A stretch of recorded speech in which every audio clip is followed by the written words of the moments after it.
The first half looked really good for Clemson. We played really well.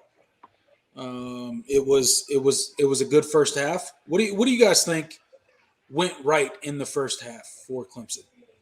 Let's start with the first half because going into halftime, I felt really good.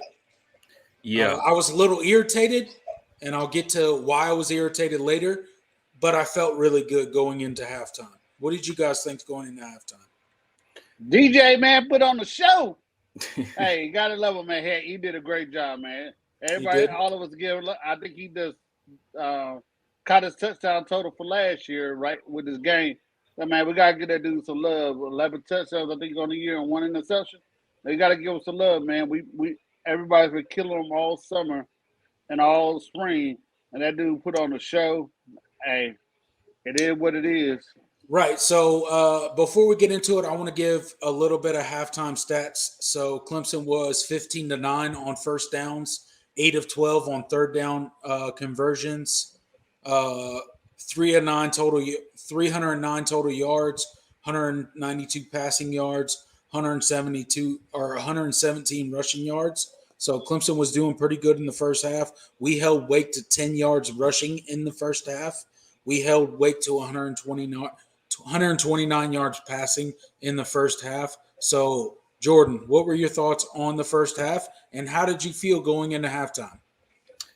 Well, what's funny is that I'm in like a lot of group chats, and people were sending me stuff about the game, and one of my friends was like, "Well, this game is going about how I thought it would." He told me, it was like, "Yeah, I think it's going to be a close game for a half, and then Clemson pulls away."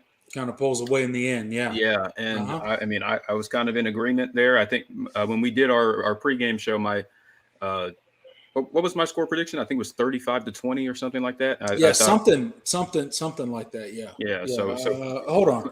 It was 35-20. Yep, that was your score prediction.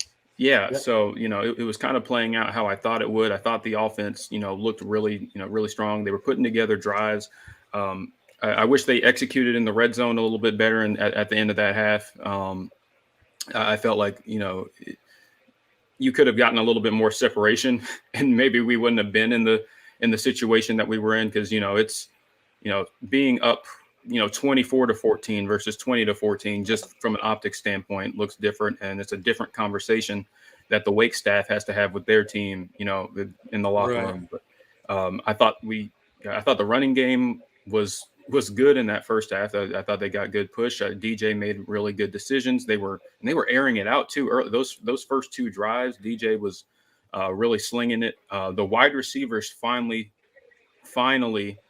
had a complete game. No really awful, bad play, bad drops, or really miscommunications. Antonio Williams had a really good first half. He was kind of a safety net for DJ. Bo Collins looked great. Joseph Ngata made plays, and he actually stayed in the game. I know he went out for that one catch, but he stayed in the game for the most part. So I thought it was a pretty complete first half. But it was just I thought the penalties on defense were what were keeping Wake in the game. Those two scoring drives they had were basically all the Clemson pass interference calls.